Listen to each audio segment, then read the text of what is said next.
Chennai Maneka arts academy சார்பில் உலக சாதனை நிகழ்ச்சி.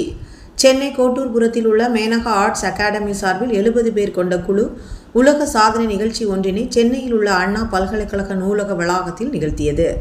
ரங்கோலி, கோலாஜ் மற்றும் பெயிண்டிங் என 3 வகைகளில் சிறுவர்கள், நடுவயதினர், பெரியவர்கள் என்று மொத்தம் 70 பேர் செங்கோட்டையில் தேசிய கொடி என்ற தலைப்பிலான வண்ண படத்தை 44 நிமிடங்கள் என்ற திட்டமிட்டு சுமார் 37 நிமிடங்கள் 21 வினாடிகளிலேயே உருவாக்கி உலக சாதனை நிகழ்ச்சியை நிகழ்த்தினார்.